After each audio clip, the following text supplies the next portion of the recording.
దేవుడు అర్థం కాకపోతే జీవితం వ్యర్థమవుతుందా? ఈ అంశంతో ఈ 2 రోజుల సభలు జరిగించడానికి గల ముఖ్య కారణం, సృష్టికర్తగా తండ్రిగా దేవుడు మనుషులు మాట్లాడుకునే ప్రతి భాషల్లోనికి తన గ్రంథాన్ని రాయించి పెట్టాడు. అదే బైబిల్. ఈ బైబిల్లో ఉన్న వాక్యాలు ఈరోజు తన పిల్లలుగా మనకి ఎంతమందికి అర్థమయ్యాయి? బైబిల్లో ఉన్న వాక్యాల వెనక నిన్ను నన్ను పుట్టించి విశ్వాన్ని నడిపిస్తున్న పరలోకపు తండ్రి ఉన్నాడు, ఆయన మనసుంది అన్న సంగతి ఎంతమందికి అర్థమైంది? ఈ 2 రోజులు చాలా విలువైన వాస్తవాలు బైబిల్లో నుండి మీరు నేర్చుకుంటారు. చాలా విలువైన సంగతులు, ఆత్మీయంగా మనల్ని బలపరిచేవి, ఆత్మీయంగా మనల్ని మరింత ఉన్నతంగా దేవుడికి దగ్గర చేసేవి, దేవుడు మన ఎడలో చూపుతున్న ప్రేమ, మన గురించి ఆయన పడుతున్న తపన, మన గురించి ఆయన పడుతున్న కష్టం, ఇవన్నీ మీరు ఈ 2 రోజులు బైబిల్లో నుండి నేర్చుకుంటారు. ప్రియమైన దేవుని పిల్లలారా, దేవుడు అర్థం కాకపోతే జీవితం వ్యర్థమవుతుందా? ఈ టైటిల్ వేయడానికి నాకు ముఖ్య కారణం, చాలామంది ఆయన దగ్గరకు వచ్చిన వాళ్ళకే ఆయన గురించి సరిగా అర్థం కాకపోవటం, దేవుడిని సరిగా అర్థం చేసుకోలేకపోవటం. దేవుడిని అర్థం చేసుకోలేకపోవటం అంటే దేవుని యొక్క అభిరుచులు, దేవుని యొక్క ఇష్టాలు, దేవుని యొక్క సంతోషాలు, దేవుని యొక్క ఆనందాలు, ఇవేవి కూడా ఈరోజు మనిషి పట్టించుకోలేదండి. నా మాటలు ఇవి తొల్లో చెబుతున్న మాటలు మీకు కొంత విచిత్రంగా వింతగా ఉండొచ్చు. దేవుడికి సంతోషాలు ఉంటాయా? దేవుడికి ఆనందాలు ఉంటాయా? దేవుడికి కూడా ఉద్దేశాలు ఉంటాయా? దేవుడికి కూడా తలంపులు ఉంటాయా? ఆ తలంపులు, ఆ ఉద్దేశాలు, ఆ సంతోషాలు మనిషి అర్థం చేసుకోకపోతే మనుషులను పుట్టించినందుకు దేవుడు బాధపడతాడా? నిర్మోహమాటంగా సభాముఖంగా ఒక మాట చెప్తున్నానండి. మీరు చాలామంది బాధపడొద్దు, అర్థం చేసుకోవడానికి ప్రయత్నించండి. ఎవరినో బాధ పెట్టడానికి నేను మాట అంటం లేదు. చాలామంది సభలకు వచ్చే ఉద్దేశం ఎలా ఉంటుందంటే, సభకెళితే దేవుడు ఆశీర్వాదం దొరుకుతుందట అన్న ఉద్దేశంతో వస్తారే తప్ప, సభకెళితే వాక్యం దొరుకుతుంది, సభకెళితే దేవుడు మాటలు దొరుకుతాయి, సభకెళితే దేవుడి యొక్క ఉద్దేశాలు ఆలోచనలు నాకు అర్థమయ్యి, నా బ్రతుకులో ఏమైనా లోపాలు ఉంటే, నా బ్రతుకులో ఏమైనా దేవుడికి నచ్చనివి ఉంటే వదులుకోవడానికి ఆ సన్నిధికి నేను వెళ్ళాలి అని వారి సంఖ్య ఈ మధ్యకాలంలో బాగా తగ్గుతుందండి. ఒకప్పుడు సభ అనగానే పరుగు పరుగున వెళ్ళి దేవుడు ఏం మాట్లాడతాడో, దేవుడు ఎలాంటి మాటలు గ్రంథంలో నుంచి చూపిస్తాడు అని ఆశగా వాక్యం కొరకు ఎదురు చూసేవారు ఒకప్పుడు. ఇప్పుడు పరిస్థితులు ఎలా ఉన్నాయంటే, చాలా బిజీ ప్రపంచం కదండి. దేవుడికి సమయం ఇచ్చేంత టైం లేదు, వాక్యానికి టైం ఇచ్చేంత ఖాళీ లేదు. సభలకు వచ్చి అలా గంటన్నర సేపు హృదయం అంతా దేవుడి సన్నిధిలో కుమ్మరించి దేవుడు వాక్యం కొరకు ఎదురు చూస్తున్న హృదయాలు, ఆత్మలు తగ్గిపోతున్న కాలంలో ఉన్నామండి. ఆయా ప్రాంతాలలో సువార్తను ప్రకటించుకుంటూ తిరుగుతున్నప్పుడు నాకు అర్థమైంది, నేను మీతో చెప్తున్నాను. ప్రజలు ఒకప్పుడులాగా వాక్యం కొరకు ఎదురు చూసే ఆతృత అనేది ప్రజల్లో తగ్గింది. కట్టే కొట్టే తెచ్చే అన్నట్టుగా, వెళ్ళామా ఏదో విన్నామా ఆశీర్వాదం పొందుకున్నామా వెళ్ళిపోయావా అన్నట్టుగానే తప్ప, బైబిల్లో నుండి నాకు కొన్ని సంగతులు అక్కడికి వెళితే దొరుకుతాయి, ఆ సభకు నన్ను వెళ్ళాలి, దేవుడు అక్కడ వాక్యం ఏదో చెబుతాడు నాతోనని పరుగున వాక్యం కోసం వచ్చేవారి సంఖ్య తగ్గుతున్న కాలం ఇది. బైబిల్లో ఇలాంటి ప్రజలను ఉద్దేశించి దేవుడు మాట్లాడిన ఒక్క మాట నేను చూపిస్తాను. ఆ మాటలోనే మీకు అర్థమైపోద్ది ప్రజలు దేవుడిని సరిగా అర్థం చేసుకోలేకపోతున్నారు అన్నది. ఒకసారి బైబిల్లో ఎజ్కేలు గ్రంథం చూద్దాం. దయచేసి అందరూ బైబిల్ తీసుకోవాలి, రాసుకోవాలి, వినాలి, జాగ్రత్తగా ఇంటికి వెళ్ళిన తర్వాత మరలా ధ్యానించాలి నేను చెప్పే ప్రతి మాట. ఎజ్కేలు గ్రంథం 33వ అధ్యాయం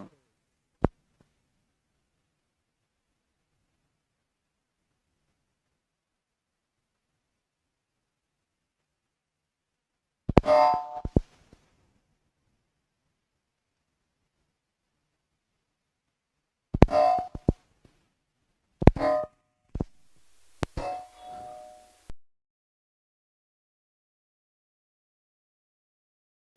అధ్యాయం అందరూ తీసుకోండి బైబిలు.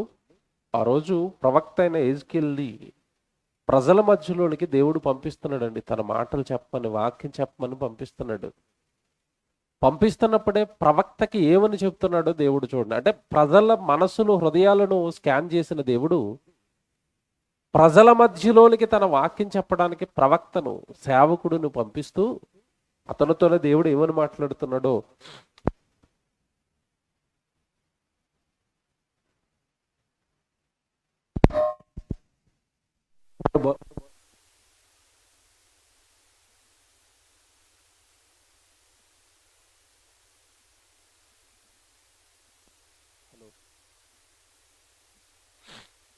దాని మీద ఏదైనా బరువు పెట్టండి, లూజ్ కాంటాక్ట్ అయితే. ఓకేనా? బైబిల్ చూద్దామండి. యెహెజ్కేలు గ్రంథం 33వ అధ్యాయం 30 నుంచి చదివితే ఇంకా బాగా అర్థమవుతుంది. 30 నుంచి చదివితే 30 పైన. మరియు నరపుత్రుడా, నీ జనులు గోడ దగ్గరను ఇంటి ద్వారములందరూ నిలువబడి నిన్ను గూర్చి మాట్లాడుదురు. ఒకరినొకరు చూచి పోదము రండి, యెహోవా యొద్ద నుండి బయలుదేరు మాట ఎట్టిదో చూతము రండి అని చెప్పుకొనుచున్నారు. ప్రవక్త వెళ్తుంటేనట, అదిగో దేవుడు పంపించాడు, అతను ఏదో చెప్తాడట, మనం వెళదాం రండి అని మాట్లాడుకుని వస్తున్నారట. వెరీ గుడ్, రావడం వరకు బాగుంది. వాక్యం వినడానికి వస్తున్నారట. యెహోవా ఏదో ప్రవక్తను పంపించాడు, ఏదో చెప్తాడట, వెళదాం రండి అని వచ్చారట. ఇప్పుడు చూడండి, వెళదాము రండి అని వచ్చిన వీళ్ళు 31వ వచనంలో చూడండి, నా జనులు రాదగిన విధముగా వారుని యొద్దకు వచ్చి రాదగిన విధముగా వారుని యొద్దకు వచ్చి నా జనులైనట్టుగా నీ ఎదుట కూర్చుండి నీ మాటలు విందురు, కానీ వాటిని అనుసరించి ప్రవర్తింపరు. బా, చూసారా అలా మాట్లాడుతున్నాడు దేవుడు. వెళదాం, వాక్యం వినడానికి వెళదామని వస్తారట, వింటారట, కానీ విన్న వాక్యాన్ని అనుసరించి వాళ్ళు ఏం చేయరట? ప్రవర్తింపరు. నా జనుల పరిస్థితి ఇలా ఉంది అంటున్నాడు దేవుడు. అంటే ఇక్కడ మాట చెప్తానండి, నేను దేవుడు వాక్యం వినాలి అని అనుకున్నారు, అక్కడ వరకు చాలా సంతోషం, వినడానికి రావడం సంతోషం. కానీ విన్న మాటలను గైకొనడానికి మనం ప్రయత్నించని నాడు దేవుడు గ్రంథం ద్వారా, సేవకుడి ద్వారా, సభల ద్వారా నీతో బయలుపరుస్తున్నా లేదంటే నీకు చెప్తున్న సంగతులు నువ్వు పట్టుకొని గ్రహించి వాడు చొప్పున నువ్వు జీవించిన నాడు జీవితం భయంకరంగా మారిపోతుంది. జీవితం అనేది విన్నంత మాత్రాన దేవుడికి ఇష్టంగా మారిపోతుంది అని అనుకోవటం ప్రమాదం అంటున్నాడు. వస్తారు నా ప్రజలు, కానీ విన్న మాటల ప్రకారం వారు ఏం చేయరట? ప్రవర్తింపరు అన్నాడు. తర్వాత ఇంకో మాట చెప్పాడండి, ఇది నిజంగా చాలా భయంకరం అండి. అసలు నా ప్రజలు ఆ మాటల దగ్గరకు వచ్చింది ఎందుకో తెలుసా నీకు? ఎందుకు వస్తున్నారో తెలుసా అంటూ ఆ తర్వాత మాట మీరు చూస్తే, వారు వచనమండి 31, వారి నోటితో ఎంతో ప్రేమ కనపరుచుదురు, కానీ వారి హృదయము లాభమును ఆపేక్షించుచున్నది. ఇది చాలా భయంకరమైన మాట అండి.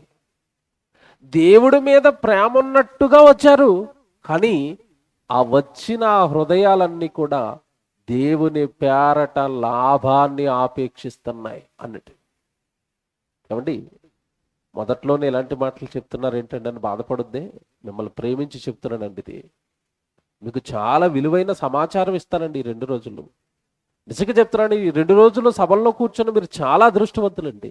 కారణం, లోకాన్ని జయించి ఇంతటి భయంకరమైన సిటీలో, హైదరాబాద్ లాంటి మహాపట్టణంలో ఉంటూ ఎంత బిజీగా ఉంటుందో కాలం నాకు తెలియదు కాదు, దానిని కూడా మీరు వదులుకుని దేవుడి దగ్గరకు వచ్చారు అంటే నిజంగా వచ్చిన మనకు దేవుడు ఈ 2 రోజులు అందించబోయే సంగతులండి చాలా గొప్పవండి. నేను మళ్ళీ చెప్తున్నాను, చాలా గొప్పవి అందిస్తాడు. మీ కష్టాన్ని దేవుడు వృధాగా పోనివ్వడు.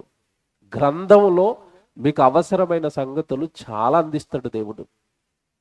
వచ్చిన వారట లాభాన్ని ఆపేక్షించి వస్తున్నారు నా జనులు, ఇది నాకు నచ్చటం లేదంటున్నాడు దేవుడు. ఎందుకన్నట్టు తెలుసండి మాట? దేవుడు అనగానే మన సృష్టికర్త అండి. తల్లి గర్భంలో మనల్ని కట్టినవాడండి. తల్లి గర్భంలో మనకు అవయవాలు చేసినవాడండి.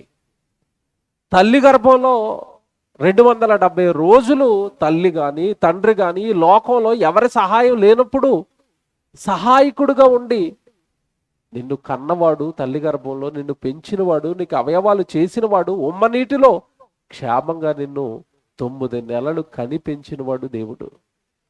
నువ్వు లోకానికి వచ్చిన తర్వాత ఈ లోకం రంగురంగుల ఈ లోకాన్ని నువ్వు చూసావే, ఈ లోకంలోనికి నువ్వు రాకమునుపే నువ్వు వస్తావని తెలిసి ఇంత అందమైన లోకాన్ని కట్టినవాడు దేవుడు, సృష్టికర్త, క్రియేటర్.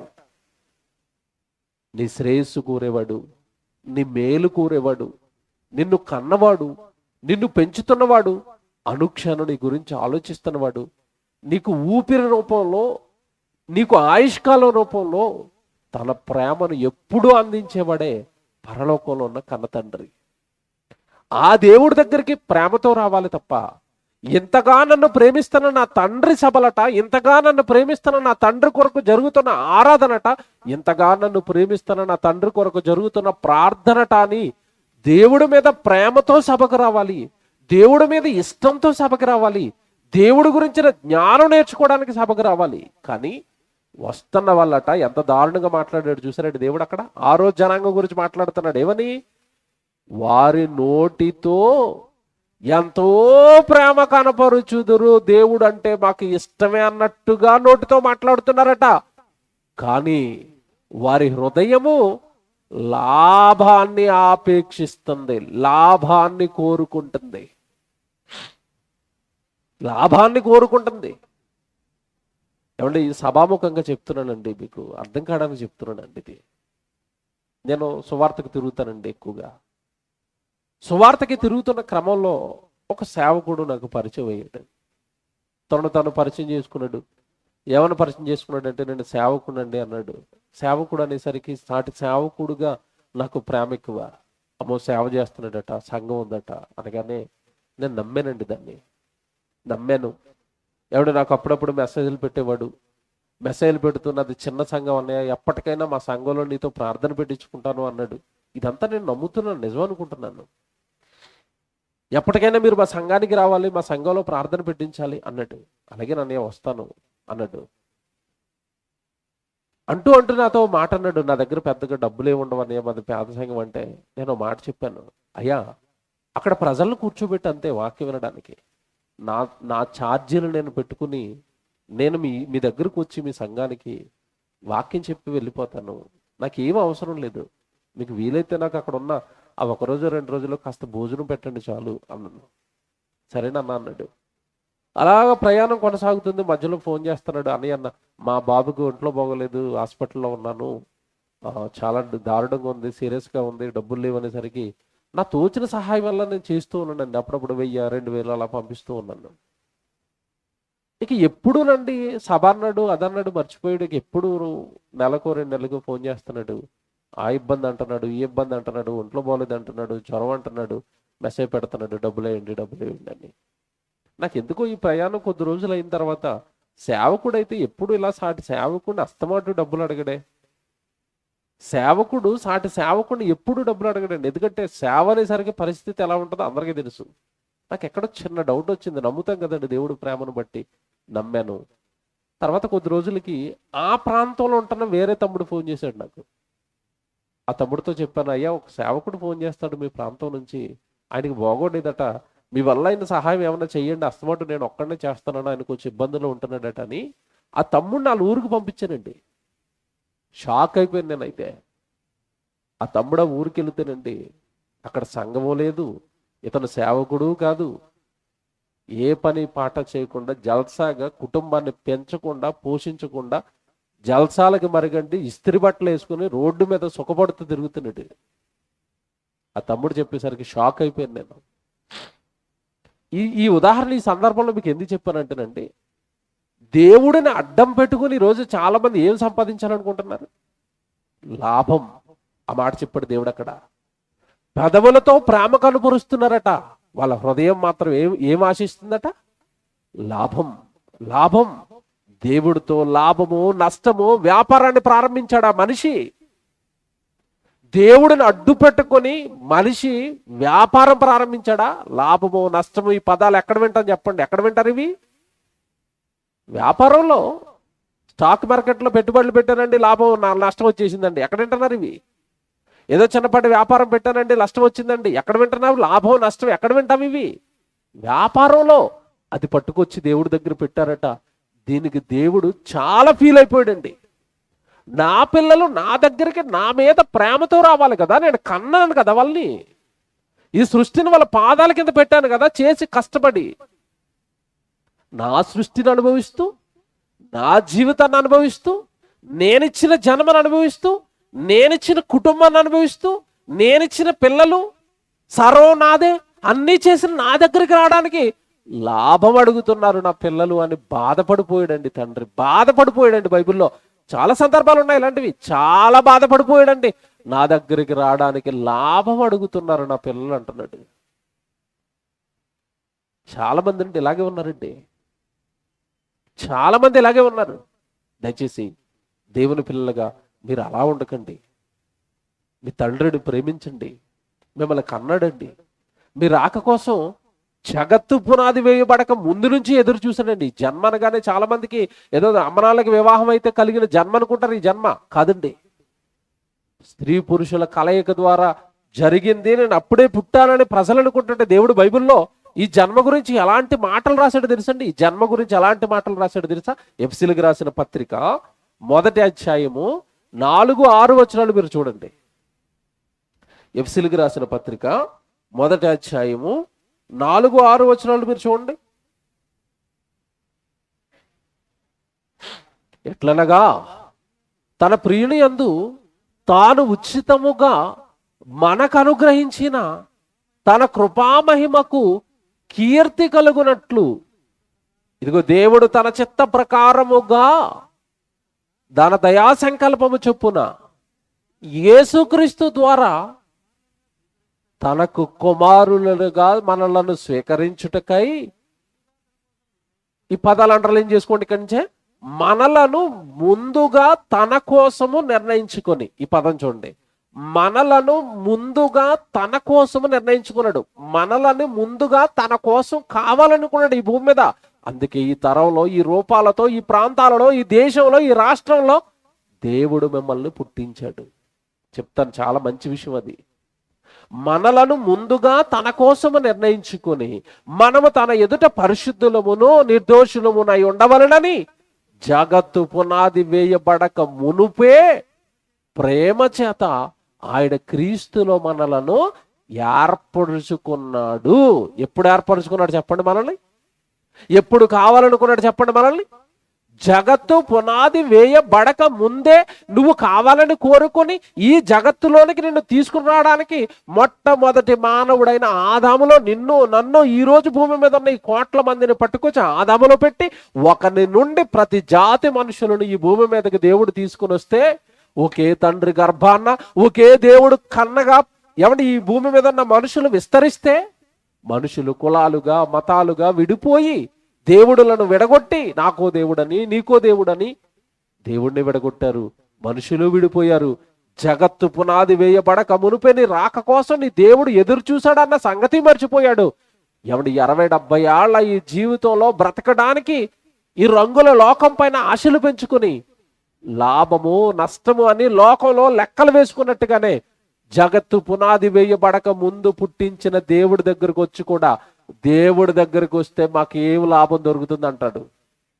ఇప్పుడు చెప్పండి, దేవుడు అర్థమయ్యాడా?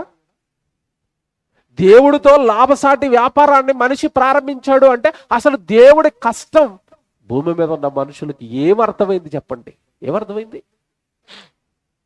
మనుషులు ఎలాగ ఆలోచిస్తున్నారో తెలుసండి? దేవుడికి మొరపెట్టినా ఎలా మొరపెడతారో తెలుసా? యోబు గ్రంథం 35వ అధ్యాయం వచనాలు జాగ్రత్తగా రాసుకోవాలని చెప్పే ప్రతి మాట బైబిల్ అండి. మరలా సభాముఖంగా మీకు మాట ఇస్తున్నాను, నా నోట్లోంచి వచ్చే ప్రతి మాట బైబిలే. బైబిల్లో లేనిది, బైబిల్లో దేవుడు రాయనిది ఏ మాట నేను మీతో చెప్పను. మీరు నా సహోదరులు, కాని మాట, లేని మాట నేను మీతో చెబితే మీకంటే ఎక్కువైన భయంకరమైన నరక శిక్షలోనికి నేను వెళ్ళిపోతాను. ఆ భయంతో బోధ చేస్తున్నాను నేను. దేవుడు చూస్తున్నాడు నేను మాట్లాడే ప్రతి మాట. యోబు గ్రంథం 35వ అధ్యాయం 11వ వచనం చూడండి. 11, 12 2 వచనాలు రాసుకోండి. 2 వచనాలు మీరు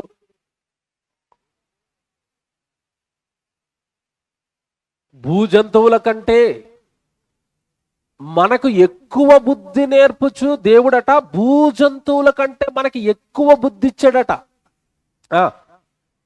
ఆకాశ పక్షుల కంటే మనకు ఎక్కువ జ్ఞానం ఇచ్చాడు. భూమి మీద ఉన్న జంతువుల కంటే ఎక్కువ బుద్ధి, ఆకాశంలో ఉన్న పక్షుల కంటే ఎక్కువ జ్ఞానము నరులకిచ్చాడు దేవుడు, తన పిల్లలకిచ్చాడు. గేదెలు కానీ, ఆవులు కానీ, మీరు భూమి మీద ఉన్న ఏ జీవినైనా తీసుకోండి, ఏ జంతువునైనా తీసుకోండి, మనకంటే బుద్ధి ఫలం దానికి చాలా తక్కువ అండి. ఆకాశంలో ఎగురుతున్న పక్షులు జ్ఞానంతో, వాటిల్లోనూ జ్ఞానం ఉంది. పక్షి గూడు కడుతుందండి. మీరు ఎప్పుడైనా పక్షి గూడు కట్టుకోవడం చూసారా? పక్షి గూడు కట్టుకుంటుంది కదండి.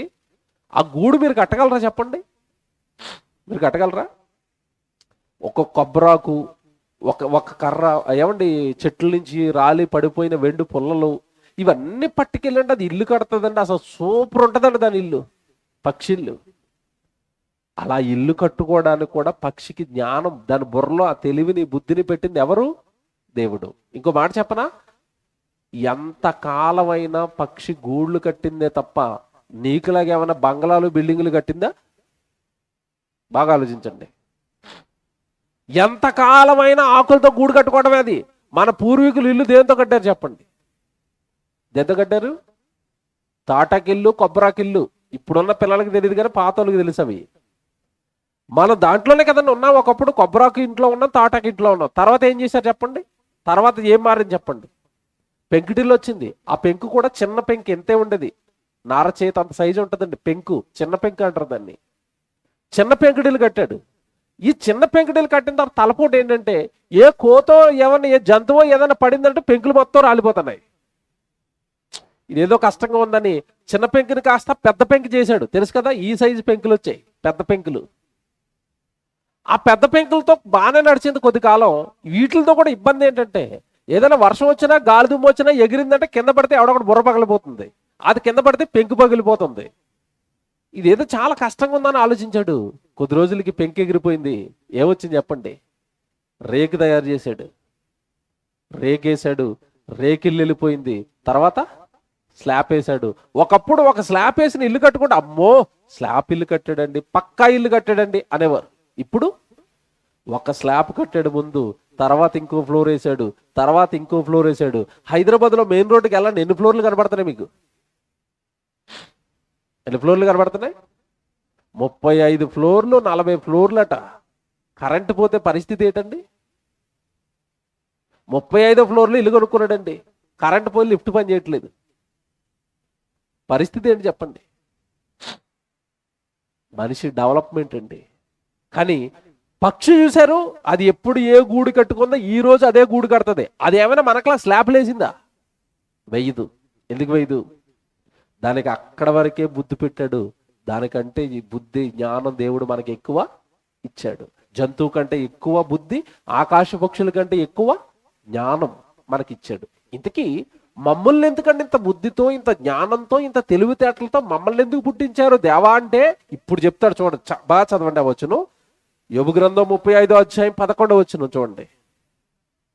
భూజంతువుల కంటే మనకు ఎక్కువ బుద్ధి నేర్పుచు, ఆకాశ పక్షుల కంటే మనకి ఎక్కువ జ్ఞానమును కలుగజేయచ్చు, నన్ను సృజించిన దేవుడు ఎక్కడ ఉన్నాడు అనుకొని వారు ఎవరునో. చూసారా ఎలా మాట్లాడాడు? నన్ను సృజించిన దేవుడు ఎక్కడున్నాడు? ప్రజలు ఎలా ఆలోచించాలట? ఇంత దేవుడిచ్చిన బుద్ధితో, దేవుడిచ్చిన జ్ఞానంతో మనుషులు ఏం ఆలోచించాలి అంటే, నన్ను సృజించిన దేవుడు ఎక్కడున్నాడు? నాకు కాలు, చెయ్యి, కన్ను, ముక్కు, ఇంత చక్కటి రూపం ఇచ్చిన దేవుడు ఎక్కడున్నాడు? గర్భఫలం ఇచ్చిన దేవుడు ఎక్కడున్నాడు? ఈ భూమిని చేసిన దేవుడు ఎక్కడున్నాడు? పైన ఉన్న ఆకాశాన్ని చేసిన దేవుడు ఎక్కడున్నాడు? గాలిని చేసిన దేవుడు ఎక్కడున్నాడు? నాకు ప్రతి సంవత్సరం వర్షాకాలంలో వర్షాలు మా నీళ్ళు నా ఇంటి ముందు పడిపోతున్నాయే, వీటిని రప్పిస్తున్న దేవుడు ఎక్కడున్నాడు? నన్ను సృజించిన దేవుడు ఎవరు? నన్ను సృజించిన దేవుడు ఎక్కడ ఉంటాడు అని అనుకునేవారు లేరట. దేవుడు అనగానే ప్రజలకి ఇమీడియట్ గా గుర్తొచ్చేది ఏంటి చెప్పండి? దేవుడు అనగానే పుట్టించిన వాడని గుర్తించింది ఆ లోకం, పుట్టించిన దేవుడిగా ప్రేమించింది ఆ లోకం. అలా ప్రేమించలేదండి. దేవుడు అనగానే ఏ మేలు నాకు జరుగుతుంది అక్కడికి వెళితే? అంతే కదండి. దేవుడి దగ్గరికి ప్రజలు ఎందుకు వస్తున్నారు అంటే, మాకు ఏం మేలు చేస్తాడు? మా ఆరోగ్యాలు బాగు చేస్తాడా? మా కోర్టు సమస్యలు తీరుస్తాడా? నాకున్న ఇరుకులు ఇబ్బందులు తొలగిస్తాడా? నా శ్రమల నుండి గట్టెక్కిస్తాడా? మా కుటుంబాన్ని మంచి స్థితిలో పెడతాడా? అక్కడికి వస్తే దేవుడు మాకేమిస్తాడు, దేవుడి దగ్గరకు వస్తే మాకు ఏ లాభం కలుగుతుంది అని ఆలోచించాడే తప్ప, ఇప్పుడు దేవుడు ఆ బైబిల్లో మాట్లాడుతున్నట్టుగా నన్ను సృజించిన దేవుడు ఎక్కడున్నాడు అని అనుకునేవారు లేరట. నన్ను పుట్టించిన దేవుడు ఎవరని వెతికేవారు లేరట. తల్లి గర్భంలో ఈ దేహాన్ని నాకు కట్టిన వారు ఎవరోనే ఎతకటం లేదట. లాభం కోసం దేవుడిని వెతుకుతుందట ఈ ప్రాజానికం, మానవ జాతి.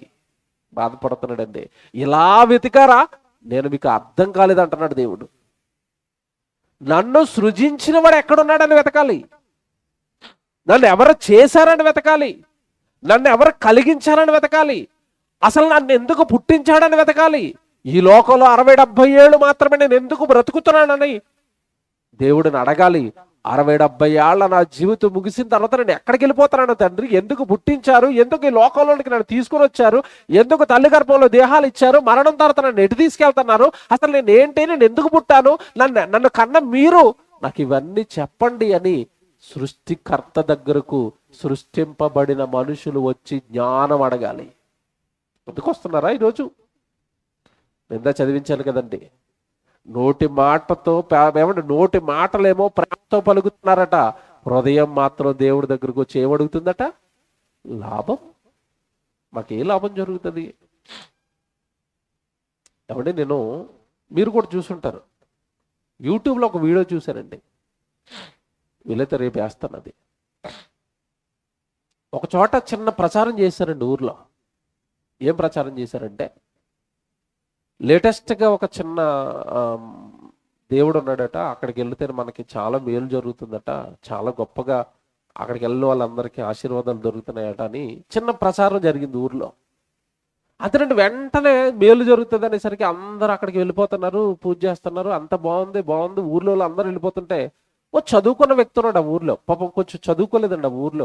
ఆ వీడియో చూస్తే మీకు అర్థమైపోద్ది, ప్రజలు పెద్దగా చదువుకోలేదు వాళ్ళు. పాపం వెళ్ళిపోతున్నారు. దేవుడట ఏదో మేలు చేస్తారంటే పూజలు చేస్తున్నారు.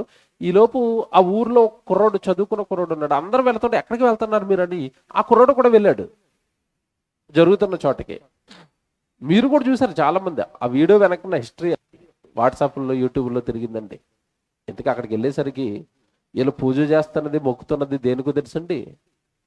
డస్ట్బిన్కి.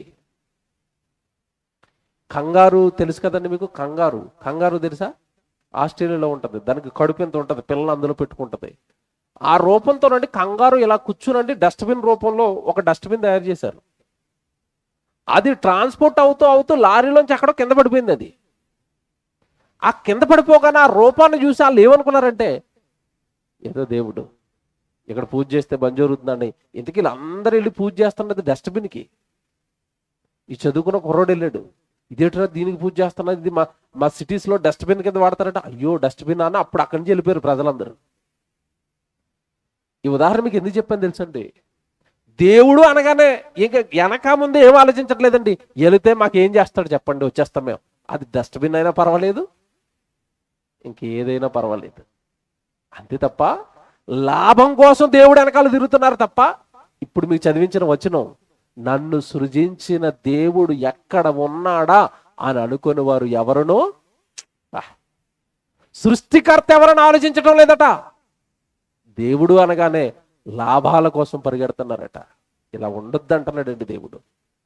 దేవుని పిల్లరా, ఈ రాత్రి మీతో చెప్తానండి, నిజంగా వండరండి దేవుడు, వండరండి బైబిలు, దేవుడు వండరండి. ఈ భూమి మీద ఉన్న మనుషులందరూ తన పిల్లలు కనుక ఈ పిల్లల కోసం ఆయన పడుతున్న కష్టం అంతా రాయించాడండి బైబిల్లో. నిజంగానండి, నాయనా నువ్వు శుభ్రంగా భూమి మీద 3 పూట్ల తిని చక్కగా పడుకుని హాయిగా లేచి నువ్వు పని చేసుకుని నువ్వు కుటుంబంతో సుఖంగా సంతోషంగా ఆనందంగా నువ్వు బ్రతుకుతున్నావు అంటే నీ బ్రతుకు వెనక నేను పడుతున్న కష్టం చాలా ఉంది అని దేవుడు బైబిల్లో చాలా మాటలు రాయించాడండి. నేను చాలా కష్టపడతాను నీ కోసం, నేను కష్టపడబట్టి, నేను నీ కోసం ఆలోచించబట్టి నువ్వు ఈ భూమి మీద క్షేమంగా ఉంటున్నావు. నా కష్టాన్ని బట్టి, మళ్ళా చెప్తున్నాను, నా కష్టాన్ని బట్టి, నీ కోసం నేను కష్టపడుతున్న విధానాన్ని బట్టి నా మీద ప్రేమతో నా దగ్గరికి వస్తావా అని పిలుస్తున్నాడండి దేవుడు. తండ్రి దగ్గరికి లాభాల కోసం, తండ్రి దగ్గరికి ఆశల కోసం రావటం కాదండి. సృష్టికర్తగా తండ్రి మీద ప్రేమతో రావాలి దేవుడి దగ్గరికి. ప్రేమతో వాక్యం చదవాలి, ప్రేమతో బైబిల్ నేర్చుకోవాలి, ప్రేమతో దేవుడి గురించి చెప్పాలి, ప్రేమతో చెయ్యాలి. తండ్రి అండి నిన్ను కన్న సృష్టికర్త పుస్తకం అండి నీ చేతుల్లో ఉన్న బైబిల్. దాని మీద అమితమైన ప్రేమ పుట్టాలి నీకు. అవసరాల కోసమో లాభాల కోసమో భక్తి చేయకండి, ఆ భక్తి మంచిది కాదండి. అవసరాల కోసం లాభం కోసం చేసే భక్తి మంచిది కాదని మళ్ళా చెప్తున్నాను. దేవుడు చాలా బాధపడతాడు అలా లాభాల కోసం అవసరాల కోసం దేవుడిని ఆశ్రయిస్తూ ఉంటే. నా పిల్లలు ఏంటి నా మీద ప్రేమతో రాకుండా అవసరాల కోసం వస్తున్నారు అని దేవుడు చాలా బాధపడతాడు. మీకు చూపిస్తాను వచనాలన్నీ. నేను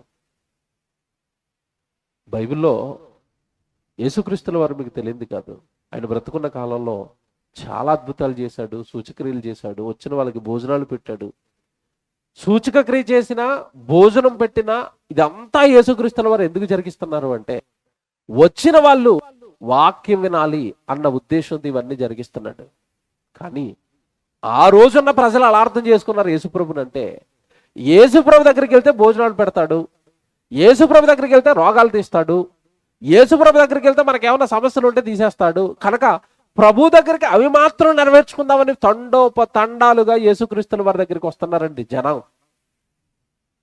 చూశాడు, వాక్యం తెలియదు కదా అని తొలినాళ్ళలో క్షమించాడు, తొలినాళ్ళలో భోజనం పెట్టాడు, వాక్యం చెప్పాడు. తర్వాత రాను వస్తున్న వాళ్ళు వాక్యం విని మారు మనసు పొంది పాపాలు విడిచిపెట్టి పరలోకం కోసం బ్రతకకుండా కేవలం భోజనం కోసం రోగాల కోసం యేసుక్రీస్తుల వారు వెనక తిరుగుతున్న వాళ్ళ గురించి సీరియస్ అయిపోయాడు. బైబిల్లో ఒక సందర్భంలో ఆయన చాలా సీరియస్ అయిపోయాడు. అసలు మీరు ఎందుకు వస్తున్నారు నా దగ్గరికి అని గద్దించాడు. ఆ సందర్భాన్ని చూపిస్తాను. యోహాను సువార్త 6వ అధ్యాయం చూడండి. బైబిల్లో యోహాను సువార్త 6వ అధ్యాయం చూద్దాం. బైబిల్లో యోహాను సువార్త 6వ అధ్యాయం 22 నుంచి చూద్దాం. చూడండి, త్వరగా చదవగలిగిన వాళ్ళు త్వరగా చదవండి, రాసుకోండి జాగ్రత్తగా. యోహాను సువార్త 6వ అధ్యాయం 22. మరునాడు సముద్రపుట అద్దరిని నిలిచి ఉన్న జన సమూహమును వచ్చి చూడగా ఒక చిన్న దోణి తప్ప అక్కడ మరి ఒకటి లేదనియు, యేసు తన శిష్యులతో కూడా దోణి ఎక్కలేదు గాని ఆయన శిష్యులు మాత్రమే వెళ్ళిరనియు తెలుసుకొనిరి. అయితే ప్రభువు కృతజ్ఞతాస్తుతులు చెల్లించినప్పుడు వారు రొట్టె భుజించిన చోటునకు దగ్గరనున్న తిబెరయ నుండి వేరే చిన్న దోణెలు వచ్చెను. 24. కాబట్టి యేసును ఆయన శిష్యులను అక్కడ లేకపోవట జన సమూహము చూచినప్పుడు వారు ఆ చిన్న దోణెలెక్కి యేసును వెతుకుచు కపెర్నహూమునకు వచ్చేసారు. ఎవడు యేసుప్రభు భోజనం పెడుతున్న ప్రాంతంలో వెతికారండి. యేసుప్రభుని దొరకలేదు, ఆయన వేరే ప్లేస్కి వెళ్ళిపోయాడు. వెతుక్కుంటూ వీళ్ళు చిన్న చిన్న దోణులు కట్టుకుని సముద్ర ప్రయాణం చేసుకుని అలా నీటిలో ప్రయాణం చేసుకుని కపెర్నహూముకు వస్తారు యేసుప్రభుని వెతుక్కుంటూ. జాగ్రత్తగా వినండి, సందర్భం తెలియాలి, ఏం జరుగుతుందో తెలియాలా. యేసుప్రభుని ఒక ప్రాంతంలో వెతికారు, అక్కడ దొరకలేదు. ఆయన దొరకకపోయేసరికి ఎక్కడికి వెళ్ళిపోయాడంటే వేరే చోటకి వెళ్ళిపోయాడని తెలియగానే చిన్న చిన్న దోణులు, మీకు అర్థం కావాలంటే పడవలు కట్టుకునండి యేసుప్రభుని వెతుక్కుంటూ వచ్చేసారు. ఒకరు కాదు, ఇద్దరు కాదండి, జన సమూహం, చాలా పెద్ద సమూహం యేసుప్రభుని వెతుక్కుంటూ వచ్చేసారు. Very good. తర్వాత ఏం జరుగుతుంది చూడండి 24లో. కాబట్టి యేసును ఆయన శిష్యులు అక్కడ లేకపోవడం జన సమూహం చూసినప్పుడు వారు చిన్న దోణులెక్కి యేసును వెతుకుచు కపెర్నహూమునకు వచ్చిరి. 25. సముద్రపుట అద్దరిని యేసును కనుగొన్నారు. ఆయనను కనుగొని, బోధకుడా నీవెప్పుడు ఇక్కడికి వచ్చేసావు? మేము అక్కడ ఎదుగుతున్నాం కదా, నువ్వు అక్కడ ఉంటావు అనుకున్నాను కదా. రొట్టెలు పెట్టిన ప్రాంతానికి చేపలు పెట్టిన ప్రాంతానికి వస్తే నువ్వేంటి ప్లేస్ మార్చేసావు? నువ్వెప్పుడు ఇక్కడికి వచ్చేసావు అని అడుగుతున్నారు. Very good. అప్పుడు ఆయన ఏమంటున్నాడు చూడండి 26లో. యేసు మీరు సూచనలు చూచుట వలన కాదు గాని రొట్టెలు భుజించి తృప్తి పొందుట వలననే నన్ను వెతుకుచున్నారని మీతో ఖచ్చితంగా చెప్తున్నాను అన్నాడు. సరే అలాగన్నాడు. మీరు నా వెనక వస్తున్నది నేను పెట్టే భోజనాలు తినడానికి తప్ప నేను చెప్పే సూచక క్రియలు, నేను చెప్పే వాక్యంలో ఉన్న దేవుడి శక్తిని గమనించి మీ పాపాలు కడుక్కొని మారి దేవుణ్ణి నమ్మడానికి వస్తున్నారా? భోజనాలు ఫ్రీగా దొరుకుతున్నాయి కదండి, భోజనాలకు వస్తున్నారా అన్నాడు. అప్పుడు ఈ మాట అనాలి అంటే ఎంత ధైర్యం ఉండాలండి? మీరు బాగా ఆలోచించండి. ఈ మాట అనాలి అంటే ఎంత ధైర్యం ఉండాలి? అందుకే యేసుప్రభుకున్న మరో పేరేంటి తెలుసండి బైబిల్లో? మొహమాటం లేని బోధకుడు. ఆయనకి ఏ మొహమాటం ఉండదు. తప్పు జరిగితే తప్పు అనేస్తాడు అంతే. ఈరోజు వేదిక మీద సేవకులు ఉన్నారు కదండి, వీళ్ళు ఎవరైనా సంఘంతో ఇలాగన్నారు అనుకోండి, మళ్ళీ సంఘానికి జనం వస్తారా? ఏమండి, భోజనాలు తినడానికి వస్తున్నారు, మీరు వాక్యం నేర్చుకోవడానికి రాలేదు అన్నాడు కూడా ఏ సేవకుడైనా. మన ఏమండి వేదిక మీద ఉన్న సేవకులు ఎవరైనా వాళ్ళు మళ్ళీ ఇప్పుడు ఈ రోజు విశ్వాసులు ఎంత కంప్లైంట్ ఇచ్చేస్తారండి? యేసుప్రభుకి కంప్లైంట్లు లేవు, ఏమి లేవు. తప్పు చేస్తే తప్పు అంటాడు అంతే. మీరు వస్తున్న విధానం నా దగ్గర నాకు నచ్చలేదు, భోజనాల కోసం వెతుకుతున్నారు నన్ను, నాకు నచ్చలేదు. అది వాక్యం కోసం వెతకాలి నన్ను, నిత్య జీవం కోసం వెతకాలి నన్ను, మీ పాపాలు కడుక్కోవడానికి వెతకాలి నన్ను, వాక్యం ద్వారా నీ జీవితం ఏంటో నేర్చుకోవడానికి వెతకాలి నన్ను, వాక్యం ద్వారా మీ పాపాలు మానుకోవడానికి, వాక్యం ద్వారా ఎలా బ్రతకాలో నేర్చుకోవడానికి. వాక్యము దేవుడు మాకు అర్థం అవ్వాలి, వాక్యం ద్వారానే దేవుడు మాకు అర్థమవుతాడు అని వాక్యం కోసం నా దగ్గరికి రావాల్సిన వాళ్ళు భోజనాల కోసం నా వెనక తిరుగుతున్నారంటే దేవుడుగా నేను మీకు అర్థం అవ్వలేదు అన్నాడంతే. ఆ రోజు సమాజాన్ని అర్థం అవ్వలేదండి. దేవుడి దగ్గరికి ఎందుకు వెళ్ళాలో అర్థం అవ్వలేదండి. యేసుక్రీస్తులో ఎందుకు వెంబడించాలో అర్థం కాలేదండి. ఎందుకు వెంబడిస్తుంది తెలుసండి ఆ రోజు లోకమంతా? కొరింథీయులకు రాసిన మొదటి పత్రిక 15వ అధ్యాయం. పౌలు గారు కొరింథీ పట్టణంలో సంఘాన్ని కట్టే టైంకు కూడా ఆ సంఘంలో ఉన్న ప్రజలు ఎలా ఉన్నారు చూడండి, విశ్వాసులు ఎలా ఉన్నారు చూడండి. కొరింథీయులకు రాసిన మొదటి పత్రిక 15వ అధ్యాయం 19వ వచనం చూడండి. కొరింథీయులకు రాసిన మొదటి పత్రిక 15వ అధ్యాయం 19వ వచనం అండి. ఈ జీవిత కాలం మట్టుకే ఇదిగో మీరు క్రీస్తునందు నిరీక్షిస్తున్నారు. ఈ జీవిత కాలం మట్టుకే 60-70 ఏళ్లకు జీవితానికి సంబంధించి యేసు ప్రభు ఏమిస్తాడు? రోగాలు తీస్తాడా? ఉద్యోగాలు ఇస్తాడా? చదువులు బాగా చెప్పిస్తాడా? అనారోగ్య సమస్యలు తీరుస్తాడా? మా కుటుంబ సమస్యలు తీరుస్తాడా? ఈ జీవిత కాలం మట్టుకే, ఈ 60-70 ఏళ్ల జీవితం మట్టుకే మీరు నన్ను వెతుకుతున్నారు. అదే నాకు అన్నాడు, ఈ జీవిత కాలం మట్టుకే మీరు క్రీస్తునందు నిరీక్షించిన వారమైన ఎడలా మనుషులందరికంటే మనం దౌర్భాగ్యం అయిపోతాం కదా. యేసుప్రభు దగ్గరకు వచ్చి కూడా అసలు విషయం నేర్చుకోకపోతే దౌర్భాగ్యం అయిపోతాం కదా.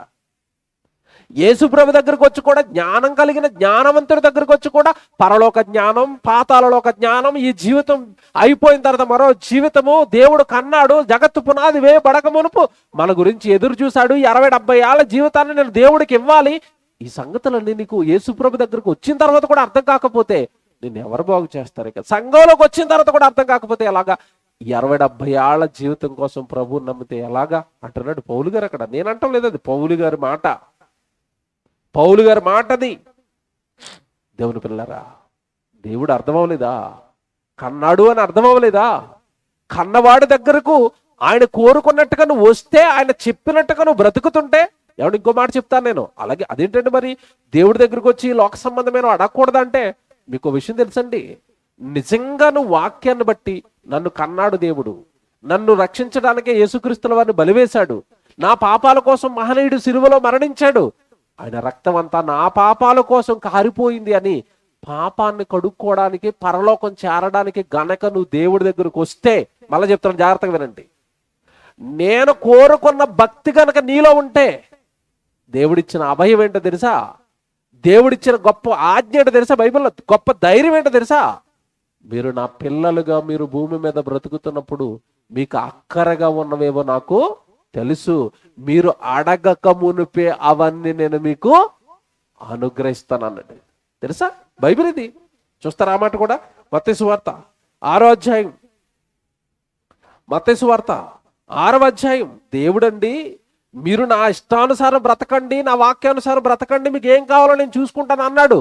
కానీ ఈరోజు మనిషి దేవుడిని అర్థం చేసుకోకుండా లోకంలో బ్రతుకుతూ అవసరాల కోసం దేవుడి దగ్గరికి వస్తున్నాడు. దేవుడు అసలు అర్థం అవ్వలేదు ఈరోజు భూమి మీద ఉన్న మనుషులకు. మత్తయి సువార్త 6వ అధ్యాయం 8వ వచనం అండి. 7వ వచనం చదువుతారా? 7వ వచనం కూడా మనకు తెలియాలి కదా. 7వ వచనం కూడా చదవండి పైన. మరియు మీరు ప్రార్థన చేయనప్పుడు అన్యజనుల వలె వ్యర్థమైన మాటలు వచింపవద్దు, విస్తరించి మాట్లాడుట వలన తమ మనవి వినబడునని వారు తలంచుచున్నారు. వారు అనుకుంటారు అన్యజనులు దేవుడి దగ్గరికి లేరు గనక ఎక్కువ ప్రార్థన చేస్తే దేవుడు వింటాడేమో, మాకు ఏదైనా చేస్తాడేమో అని వాళ్ళు అనుకుంటారు. సృష్టికర్త దగ్గరకు వచ్చిన తర్వాత మీరు అలా ఉంటున్నారేంటి? ఎంత బాగుంది చూసారా వచనం 8. మీరు వారి వలె ఉండకుడి అంటలా చేయండి. అలా మీరు ఎందుకుంటున్నారు? దేవుడి దగ్గరకు వచ్చి ఉద్యోగం, వ్యాపారం, చదువు ఇవన్నీ కావాలని మీకు దేవుడు మీ తండ్రికి తెలియదేట అవి మీకు కావాలని. మీకు అర్థం కాదని చెప్తాను ఉదాహరణ. మీ పిల్లోడిని స్కూల్లో వేశారు, కాన్వెంట్లో. జాగ్రత్తగా వినండి. మీ పిల్లోడిని కాన్వెంట్లో వేసిన తర్వాత వాడికి కావలసినవన్నీ మీరే కొంటారా? వాడు అడుగుతాడా? డాడీ వైట్ షూలు కావాలి డాడీ, వైట్ సాక్సులు కావాలి డాడీ, బ్లాక్ షూ కావాలి డాడీ, బ్లాక్ సాక్సులు కావాలి డాడీ, క్యారేజ్ అట్టుకెళ్ళడానికి ఒక టిఫిన్ బాక్స్ కావాలి డాడీ, అది పెట్టుకోవడానికి ఒక బ్యాగ్ కావాలి డాడీ, పుస్తకాలు కావాలి డాడీ, పుస్తకాలు పెట్టుకోవడానికి ఒక బ్యాగ్ కావాలి డాడీ, ఎవడు పెన్నులు కావాలి, పెన్సిల్ కావాలి, ఎరేజర్లు కావాలి, ఇవన్నీ అడుగుతాడా? మీరు కొంటారా? నాకు చెప్పండి. బాగా ఆలోచించి ఆన్సర్ చెప్పండి. మీరు కొంటారా? వాడు అడుగుతాడా? కొంటారు. కొంటారు. ఎందుకు కొన్నారు? కొడుకు నీ మాట విని నువ్వు స్కూలుకు వెళ్ళమన్నావు కనుక వెళుతున్నాడు. స్కూలుకు వెళుతున్న కొడుకు ఎక్కడ ఏడుస్తాడోనని వాడు అడిగిన దానికంటే మంచివి కొంటారు కాదా? వాడు ఏడుపు మానిపించడానికి వాడు ఒక బాక్స్ అడిగితే 2 బాక్సులు కొనే తల్లిదండ్రులు కూడా ఉన్నారు. బాక్స్ కావాలి కదా డాడీ నీకు, పదరా డిమార్ట్కి పద, తీసుకో 2 బాక్సులు తీసుకో డాడీ, ఒక రోజు ఒకటి పట్టుకెళ్ళు, రెండో రోజు ఒకటి పట్టుకెళ్ళు డాడీ, నువ్వు బాగా చదువుకోవాలి డాడీ, నీకు ఏం కావాలన్నా కొంటాను డాడీ అంటారా? అనరా? మీ కొడుకుని మీరు సరైన సన్మార్గంలో పెట్టుకోవడానికి వాడు మీ ఇష్టాన్ని ఎవరు నెరవేర్చడానికి స్కూలుకు వెళ్ళమన్నారు కనుక వెళుతున్నాడు కనుక వాడికి ఇష్టమైనవన్నీ మీరు ఎలా ఇస్తారో మీరు మరలా చెప్తున్నాను, జాగ్రత్తగా వినండి. అవసరాల కోసం దేవుడి దగ్గరకు వచ్చారా? మీరు దొరికిపోతారు. దేవుడికి వీడు సృష్టికర్తగా, తండ్రిగా నన్ను ప్రేమించి నా దగ్గరికి రావటం లేదు, లాభం కొరకు నా దగ్గరకు వస్తున్నాడని పట్టేస్తాడు మీ హృదయాల్ని. అలా కాదు. నన్ను కన్నాడు, నన్ను ఈ లోకంలోనికి పంపాడు, నా తండ్రి దగ్గరికి వెళ్ళాలి, నేను ఆయన మహిమపరచాలి, ఆయన కొరకు నేను ఉపయోగపడాలి అన్న మంచి మనసుతో దేవుడి దగ్గరికి రండి.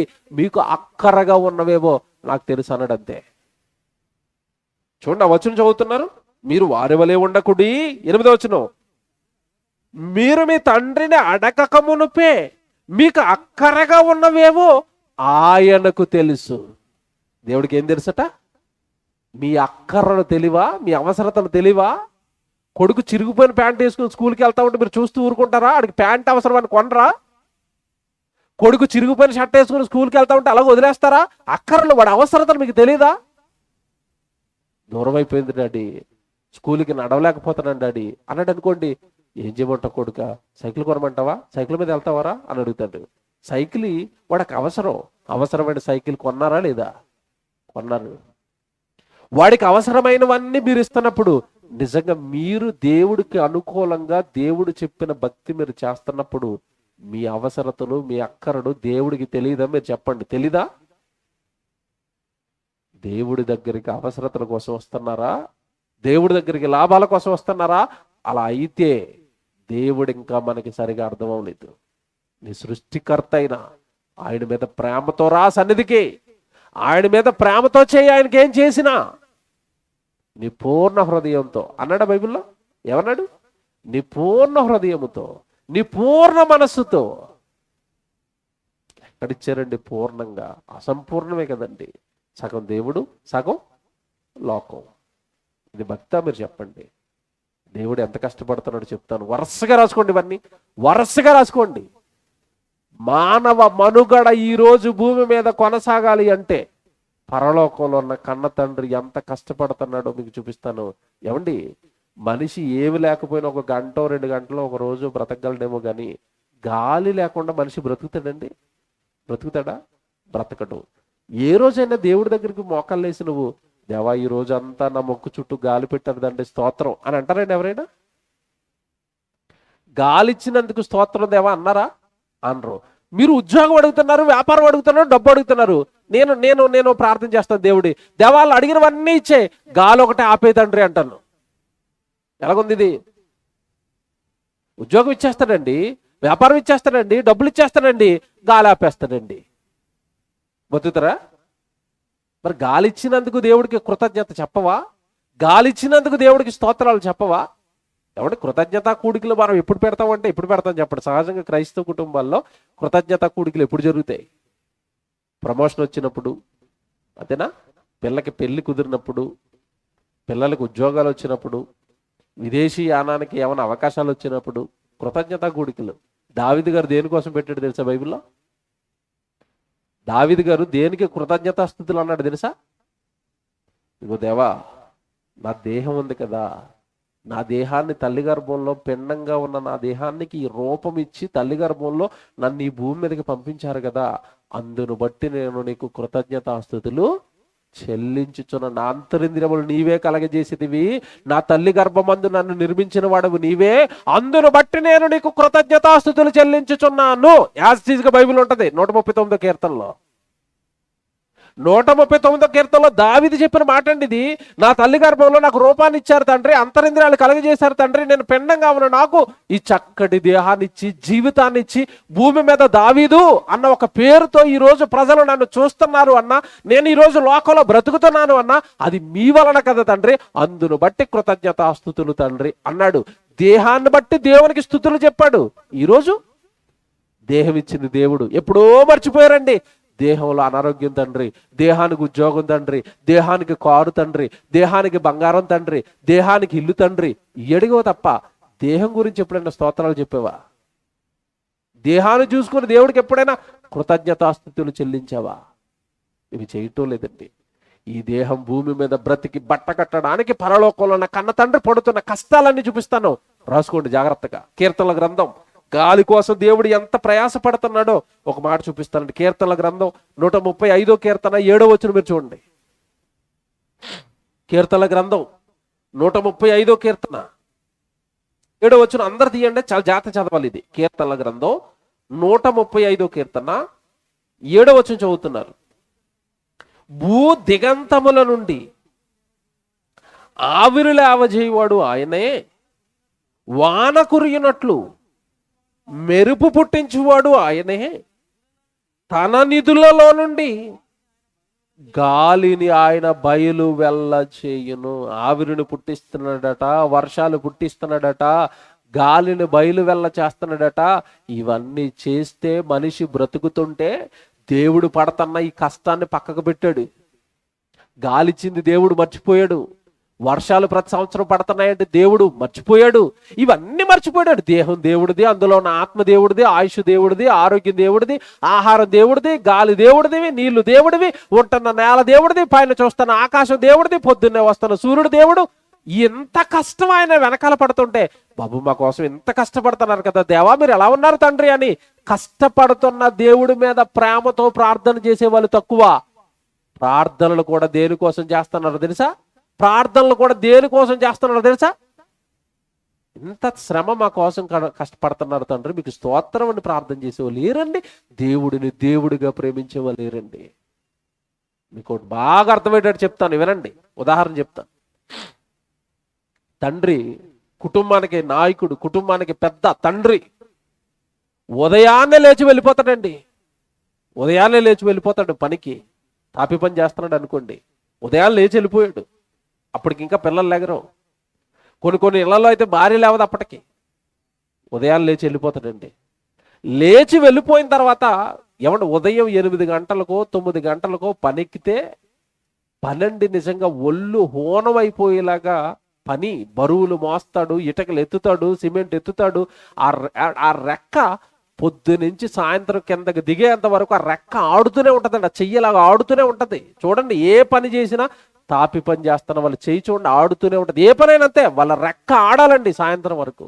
ఆ రెక్క ఆడగా ఆడగా ఆడగా ఆడగా అలిసిపోతే మధ్యలో టీ తాగి, అలిసిపోతే మరలా భోజనం చేసి, అలిసిపోతే మరలా మధ్యలో ఏదో తింటూ త్రాగుతూ అలిసిపోయిన తన దేహాన్ని అలా పనిలో నిలబెట్టి సాయంత్రానికి అలిసిపోయిన దేహంతో ఇంటికి తిరిగి వస్తూ ఉంటాడండి. ఆ కష్టపడిన 1000 రూపాయలు జేబులో పెట్టుకుని అలిసిపోయిన దేహంతో ఇంటికి తిరిగి వస్తూ ఉంటాడు. మీరు జాగ్రత్తగా వినండి, ఇక్కడ ఒకటి చెప్తాను. ఉదయం నుంచి తండ్రి పడిన కష్టాన్ని గుర్తించిన కొడుకు గాని, కూతురు గాని, భార్య గాని, భర్త తిరిగి ఇంటికి రాగానే కష్టాన్ని గుర్తించిన వాళ్ళు అల్లాడిపోతారు. మా నాన్న వచ్చాడండి కష్టపడి పనిచేసని. కొంతమంది తిరుగుబోతులు ఉంటారు, సోమరులు ఉంటారు. వీళ్ళకి తల్లి పడుతున్న కష్టం కానీ, తండ్రి పడుతున్న కష్టం కానీ ఏమి రాదు. ఎంత కష్టపడి ఇంట్లో జాగ్రత్తగా వినండి, ఇంత కష్టపడి పొద్దున్న సాయంత్రం వరకు కష్టపడి 1000 రూపాయలు జేబులో పట్టుకుని ఇంటికి వచ్చిన తర్వాత ఇంటికి రాగానే కూతురు అంటుంది, నాన్న నేను ఆన్లైన్లో చెప్పులు బుక్ చేసుకున్నాను 1200 ఇయ్యి అన్నది. ఎంత అడుగుతుంది? 1200. అతను ఉదయం నుంచి సాయంత్రం వరకు రెక్కలు ముక్కలు చేసుకుంటే జేబులో పడ్డది ఎంత?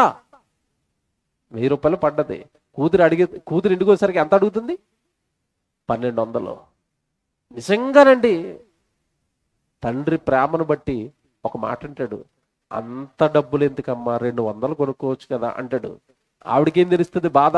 లేదు లేదు నాకు 1200 కావాలంటది. ఏం తెలుసు?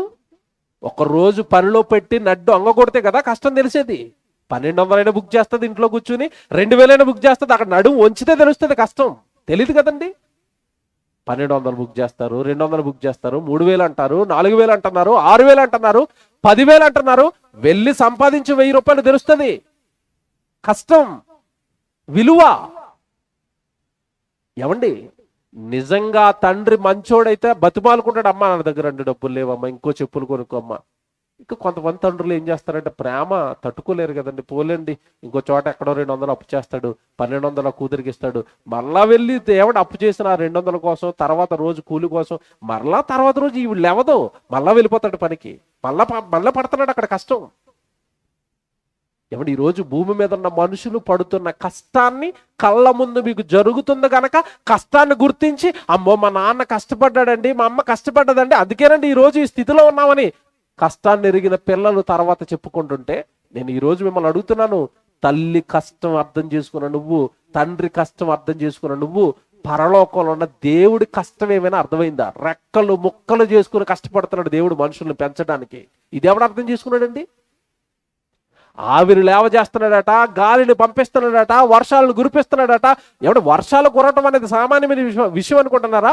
సముద్రాన్ని వేడెక్కించాలి, వేడెక్కించిన నీళ్ళు అంతే పైగా ఆవిరిగా ఎక్కచేసి పైన మేఘాలను నింపి, ఎక్కడో ఉన్న సముద్రం దగ్గర మేఘాలను నింపి వాటిని అన్నిటినీ మళ్ళీ గాలి ద్వారా మన ఇంటి ముందుకు తీసుకొచ్చి మన పొలంలోను మన ఇంటి ముందు పోస్తున్నాడే దేవుడు. ఇది తండ్రి కష్టం కదండి. ఎవరంటే అర్థం చేసుకున్నారు? ఈ కష్టానికి ఎవరంటే స్తోత్రాలు చెబుతారు? పెంచుతున్నందుకు, కన్నందుకు, పెంచుతున్నందుకు దేవ స్తోత్రాలు. నాకు ఏమొద్దు తండ్రి, నేను బాధ పెట్టను తండ్రి, నన్ను ఇంత రెక్కలు ముక్కలు చేసుకుని మీరు నన్ను పెంచుతున్నారు కదని దేవుడి కష్టాన్ని అర్థం చేసుకున్న మనిషి ఎవడు చెప్పండి ఈరోజు భూమి మీద? ఎవరు? మాకు ఉద్యోగాలు కావాలి, ఆయన ఓ పక్క కష్టపడతా ఉంటాడు. వచ్చిన వీడు స్తోత్రం చెప్పడం ముందు ఇంకేమిస్తావు, ఇంకా ఏమిస్తావు, ఇంకా ఏమిస్తావు, చీటీ పెంచుతున్నాడు.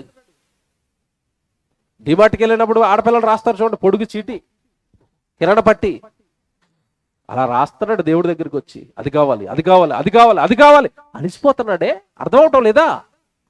అలిసిపోతున్నాడే, తెలియటం లేదా? కష్టపడుతున్నాడే, కళ్ళ ముందు కనపడటం లేదా? అంటే కష్టం కనపడటం లేదా? కళ్ళ ముందు కష్టం కనపడటం లేదా?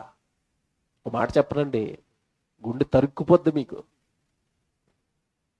దేవుడు కష్టాన్ని అర్థం చేసుకున్న సృష్టి అండి. సృష్టి మనకి సేవ చేస్తూ ఆయన ఎంత కష్టపడుతున్నాడో ఆయన అర్థం చేసుకుని కష్టపడుతుందండి సృష్టి. ఈరోజు మీరు సాయంత్రం చికెన్ కూర తింటున్నారు అనుకోండి, ఇంటికి వెళ్ళిన తర్వాత చికెన్ కూర, ఇక్కడ భోజనాలు ఉంటే భోజనాలు పెడతారు. భోజనాలు ఉన్నాయన్నా? భోజనాలు ఉన్నాయి, వెరీ గుడ్. భోజనాలు ఉన్నాయట. ఏం కూర వండారు?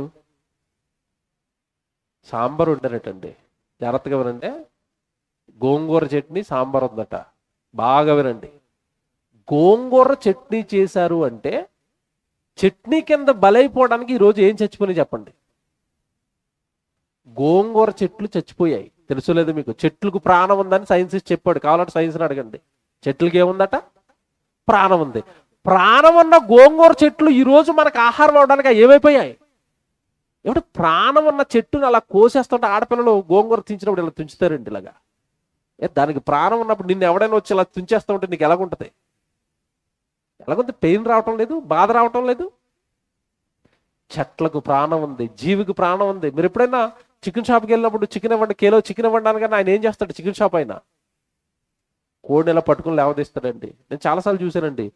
కోడి దాని ఏమంటారు దాన్ని, మూత మూతండి. స్టార్టింగ్లో ఇలా పొడుచుకుని ఆహారం తింటది కదండి, దాన్ని ఎలా తీస్తాడు, మూత ఎలా తీసి అందులో నీళ్ళు వేస్తాడండి. ఎందుకు వేస్తాడండి నీళ్ళు చెప్పండి? ఇంకా చివరి నీళ్ళు కానీ అంతే కదా. నువ్వు చచ్చిపోతున్నావమ్మా మాకు, ఇక నీకు చివరి నీళ్ళు అని పాపం అలా గొంతు ఓపెన్ చేసి కొన్ని నీళ్ళు వేసాడు.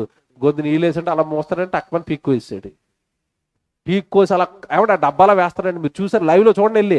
ఆ డబ్బాలో కొట్టుకుంటుందండి అది, అటు కొట్టుకోను ఇటు కొట్టుకొని పీక్ కోసాడు కదా మరి పాపం. కొట్టుకొని కొట్టుకొని కొట్టుకొని కొట్టుకొని కొట్టుకొని చచ్చిపోయిన తర్వాత తీస్తాడు పైకి. తీసి వేడి నీటిలో ముంచి ఆ తోలంతా లాగేస్తున్నాడు.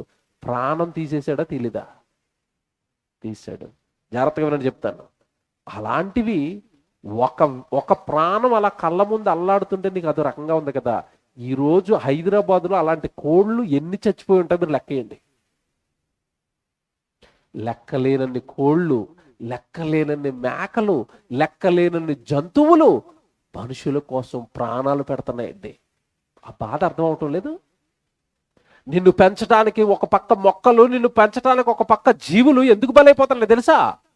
పరలోకంలో ఉన్న తండ్రి చెప్పాడు, వాడు బ్రతకాలి అంటే నువ్వేమైపోవాలి? చావాలి. వాడు బ్రతకాలంటే నువ్వు చావాలి అన్నాడు. అది చచ్చిపోతుంది. అది చచ్చిపోయి నిన్ను పెంచుతుందే. నీ జీవితకాలంలో ఎన్ని కోళ్ళు తినేసి ఉంటావు, ఎన్ని బస్తాల బియ్యం తినేసి ఉంటావు, ఎన్ని మొక్కలు చచ్చిపోయి ఉంటాయి నీకోసం. ఇదంతా దేవుడి కష్టం కదండి. ఇదంతా దేవుడు భూమి మీద ఉన్న మనుషుల కోసం పడుతున్న వెనకాల జరుగుతున్న కష్టం కదండి, ప్రాణాల బలి కదండి. ఇవన్నీ అర్థం చేసుకున్న మనిషి, అమ్మో వాటిని బలేసి నన్ను పెంచుతున్నాడే, అవి బలైపోవడానికి వాటిని పుట్టిస్తున్నాడే. ఎవరికండి కష్టాలన్నీ అర్థమయ్యాయి? దేవుడి కష్టాలన్నీ ఎవరికండి అర్థమయ్యాయి? చలపతి గారు ఉన్నారు. ఆయన పాపం మీకు తెలుసో లేదో ఆయన కుటుంబం గురించి. చాలా పేద కుటుంబం అది, చాలా పేదవాళ్ళు. వాళ్ళు ఉండేది చిన్న ఇంట్లో. వాళ్ళ ఇంట్లో వస్తువులు కూడా ఏమి ఉండవు. కానీ 3 నెలలకోసారి 4 నెలలకోసారి ఇలా మీటింగ్లు పెట్టేస్తూ ఉంటాడు ఆయన. వాళ్ళ కష్టం అండి అది. నిజంగా చెప్తున్నాడు, వాళ్ళ కష్టం. వాళ్ళ దగ్గర ఉన్న పిల్లలు కొద్దిమంది ఇస్తున్న కష్టం.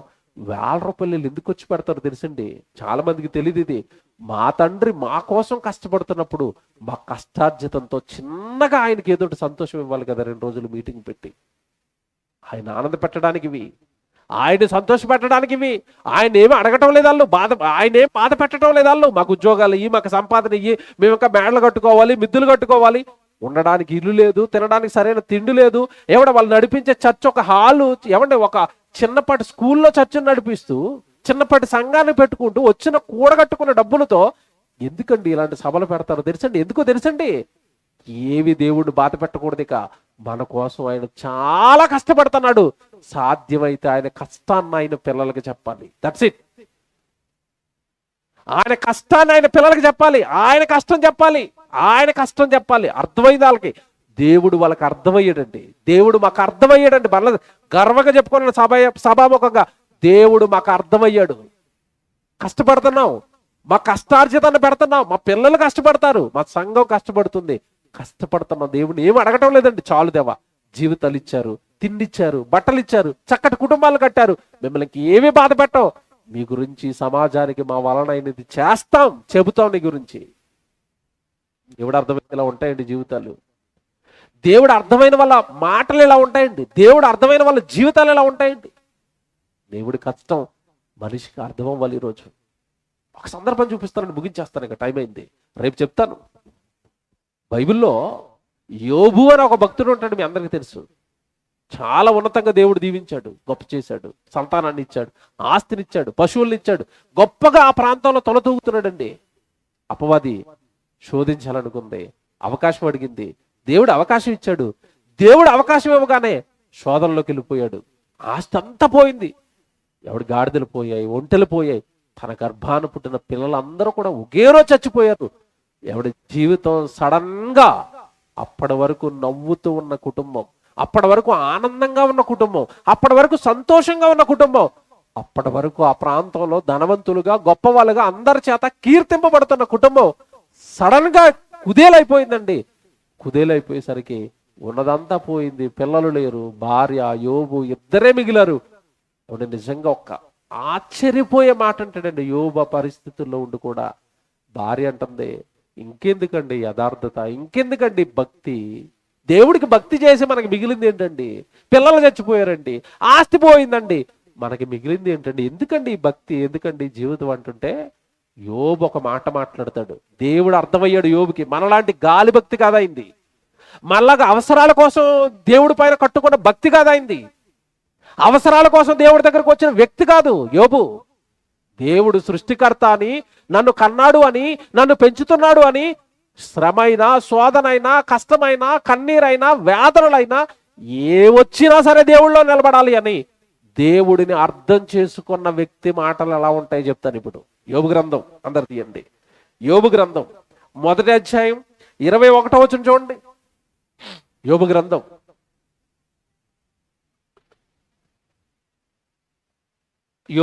1వ అధ్యాయం 21వ వచనం అండి.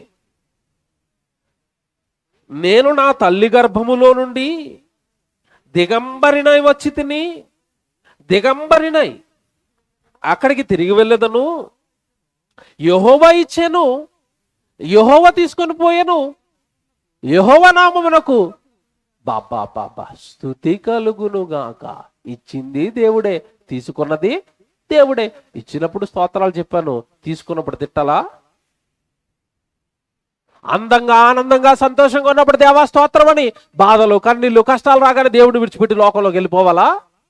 సేవకుడిని నిందించాలా? వెళుతున్న సంఘాన్ని నిందించాలా? సహోదరుని నిందించాలా? అంతే కదండి. కష్టాలు రాగానే ఇయ్యే కదా మనం చేసేవి. అప్పుడు ఈరోజు మనిషి కష్టం రాగానే ఏం చేస్తాడు చెప్పండి? చిన్నపాటి శోధన రాగానే ఏం చేస్తాడు? సేవకుడి మీద తిరగబడిపోవటం. మీ సంఘానికి వచ్చినప్పుడు ఇలాగ అయ్యింది మాకు. సహోదరుడి మీద తిరగబడిపోవటం, సంఘం మీద తిరగబడిపోవటం, ఏవో అలజడి స్టెబిలిటీ ఉండదండి. స్టెబిలిటీ, స్థిరంగా ఉండరు. చిన్నపాటి కష్టం వచ్చాక అల్లాడిపోతున్నావా? శ్రమ రాగానే అల్లాడిపోతావా? యోబుకు వచ్చిన కష్టం కంటే పెద్ద కష్టం ఇక్కడ కూర్చున్న మీరు ఎవరికైనా వచ్చింది చెప్పండి. మన గర్భాన పుట్టిన పిల్లలు అందరూ ఒకేసారి చచ్చిపోయారా? కష్టాలు రాగానే ఎందుకు అల్లాడిపోతున్నారు? కష్టాలు రాగానే ఎందుకు ఏమండి అలజడి చెందుతున్నారు? యోబు చూసారా మైండ్ సెట్ ఎలా ఉందో? యోబు మానసిక స్థితి ఎలా ఉంది చూసారా? నేను తల్లి గర్భంలో నుండి దిగంబరిగా వచ్చాను, ఒకవేళ దేవుడు తీసుకుంటే మళ్ళా ఎలా వెళ్ళిపోతాను? దిగంబరిగానే వెళ్ళిపోతాను. కుటుంబమా, ఆస్త, ఆరోగ్యమా, సమస్తము ఇచ్చింది ఎవరు? యెహోవా. తీసుకున్నది ఎవరు? యెహోవా. ఇప్పుడు దేవుడికి ఏం కలగాలి? స్తుతి. స్తుతి కూటం పెట్టాడు యోబు గారు. వచ్చినప్పుడా పోయినప్పుడా? మనం ఎప్పుడు పెడతాం చూసారా? భక్తి రివర్స్ అయిపోయింది చూసారా? నాకు ఉద్యోగం పోయిందండి, కూటం పెడతానని సాయంత్రం వచ్చేయండి పాస్టర్ గారు అన్నారు ఎప్పుడైనా మీరు? అన్నారా? మా అమ్మాయి పెళ్లి సంబంధం చెడిపోయిందంటే కూటం పెడతానండి వచ్చేయండి, ఆడు మంచోడు కాదేమోనండి, దేవుడు తప్పించేసారండి, దేవుడు స్తోత్రం అండి, కూటం పెడతానండి వచ్చేయండి అంటారా? పెళ్లి సెట్ అయితే ఆడతారా? చూసారా? అర్థమయ్యాడు దేవుడు మనకి. దేవుడు అర్థమయ్యాడా? ఏం జరిగినా దేవుడే అన్న భక్తి వచ్చిందా? అవసరాలపైన, లాభాలపైన భక్తిని కట్టుకున్నారా? పరలోకం చేరేంత వరకు మీ భక్తి నిలబడదు. మళ్ళా చెప్తున్నాను, మీ భక్తి నిలబడదు. భక్తి నిలబడదు. దేవుడిని నమ్మవలసింది ప్రాణం పోయేంత వరకు. నా ప్రాణం ఇచ్చిన నా తండ్రి కొరకు నేను బ్రతుకుతాను, ఎలాంటి పరిస్థితుల్లో నా జీవితాన్ని చుట్టేసినా సరే. అది యోబు జీవితం నేర్పుతున్న పాఠం. ఇప్పుడు చెప్తాను. యోబు కష్టాలలోనికి వెళ్ళిపోవడానికి పర్మిషన్ ఇచ్చింది ఎవరు చెప్పండి? పర్మిషన్ ఇచ్చింది ఎవరు? దేవుడే. పర్మిషన్ ఇచ్చిన తర్వాత దేవుడు కృంగిపోతుంటే ఒకరోజు కొడుకుని చూసుకోవడానికి దేవుడు వచ్చాడండి. మళ్ళా చెప్తున్నాను, జాగ్రత్తగా వినండి. కష్టాలలో ఉన్నాం కదా, శోధనలో ఉన్నాం కదా, సన్నిధిని విడిచిపెట్టేస్తాం, ఆరాధన మానేస్తాం, గుడి మానేస్తాం, పని మానేస్తాం అంటే, నువ్వు కష్టాలలో ఉన్నప్పుడు దేవుడు నీ దగ్గరికి వస్తాడు, ఆ భాగ్యాన్ని పోగొట్టుకుంటావు. కష్టంలో కూడా దేవుడి సన్నిధికి వెళ్ళు. నీ ఆరోగ్యం బాగోకపోయినా దేవుడి సన్నిధికి వెళ్ళు. నీ పరిస్థితులు బాగోకపోయినా దేవుడి సన్నిధికి వెళ్ళు. కారణాలు చెప్పుకో, వెళ్ళు దేవుడి సన్నిధికి, కూర్చో దేవుడి సన్నిధిలో, విను వాక్యం, హృదయాన్ని దేవుడి సన్నిధిలో కొమ్మరించు. దేవా నేను ఇలాగ అయిపోతున్నాను తండ్రి అను. నీ వెనక దేవుడు ఎందుకు రాడో వాక్యాన్ని బట్టి నేను అభయం ఇస్తున్నాను. కృంగిపోయిన యోబు దగ్గరికి దేవుడు వచ్చి ఏం మాటలు చెప్పాడు తెలుసండి? 38వ అధ్యాయం 38వ అధ్యాయం చూడండి, మొదటి వచనం చదవండి. యోబు గ్రంథం 38వ అధ్యాయానికి రండి. యోబు గ్రంథం 38వ అధ్యాయం మొదటి వచనం. అప్పుడు యెహోవా సుడిగాలిలో నుండి ఇలాగున యోబునకు ప్రత్యుత్తరం ఇచ్చాను. ఎవరు వచ్చారు ఇప్పుడు యోబు గారి దగ్గరికి? యెహోవా. వచ్చాను కొడుక, ఏటు బాధపడుతున్నావా? ఆరోగ్యం పోయిందని కృంగిపోతున్నావా? పిల్లలు పోయారని కృంగిపోతున్నావు? వచ్చేసాను కొడుక, నేను వచ్చాను కొడుక. యోబు, వచ్చాను కొడుక నేను కోసం. ఎందుకు కృంగిపోతున్నావు? వాడు వీడు ఎలియాజరు గాడు వీళ్ళంతా నీ స్నేహితులు లేనిపోని కళ్ళబొల్లు మాటలు చెప్పి నిన్ను కలవర పెడుతున్నారా? నువ్వేదో తప్పు చేసావు, పాపం చేసావు, అందుకే నీ బతుకులాగా అయిపోయిందని నిన్నేమన్నా ఎవడి తప్పుడు మాటలు కాని మాటలు నీలో ఉన్న భక్తిని పాడు చేస్తున్నారా? వచ్చాను యోబు, వచ్చాను నేను ఇప్పుడు. ఎవడి నిజంగా మీరు మనసు పెట్టే హృదయం వింటారు, రోమాలు నిలబడిపోతాయండి. వచ్చిన దేవుడు ఏమన్నాడు తెలుసండి యోబుతో? యోబు, ఎందుకయ్యా కృంగిపోతాను? నిన్ను విడిచిపెట్టేస్తాను అనుకున్నావా? శోధనలో, కష్టాలలో, కన్నీళ్ళల్లో. కష్టాలు కన్నీళ్ళు ఉన్నప్పుడే నా మనసు విపరీతంగా నీ చుట్టూ తిరుగుతుంది కొడుక. నువ్వెవరో తెలుసా? యోబు, నువ్వెవరో తెలుసా? ఈ సమాజానికి తెలియదేమో. స్టార్టింగ్ లో చెప్పాను కదా, జగత్తు పునాది వేయబడక మునుపు కావాలనుకున్న కొడుకు భక్తి చేసినందుకు శ్రమల్లోకి వెళ్ళిపోతే దేవుడు ఊరుకుంటాడా? వచ్చంటున్నాడు, యోబు నువ్వు ఎప్పటి వాడువో నువ్వు తెలుసా? నువ్వు ఎప్పుడు పుట్టావో తెలుసా? నేను భూమికి పునాదులు వేస్తున్నప్పుడు నువ్వు ఎక్కడున్నావో తెలుసా? అప్పుడు కన్నాను కొడుకా నిన్ను. అప్పుడు కన్న కొడుకు అయిన నువ్వు ఈ జగత్తులోనికి వచ్చి 60-70 ఏళ్ళ ఈ చిన్న జీవితంలో నువ్వు కష్టాలు పడుతుంటే నేను వదిలేస్తాను అనుకున్నావా? వచ్చాను నేను. నీకోసమే సూర్యుని చేశాను, నీకోసమే సముద్రాలు చేశాను, నీకోసమే భూమిని చేశాను, నీకోసమే ఆహారం చేశాను, నీకోసమే కదా కన్న కొడుకుగా, నీకోసమే కదా ఇన్ని చేశాను నేను.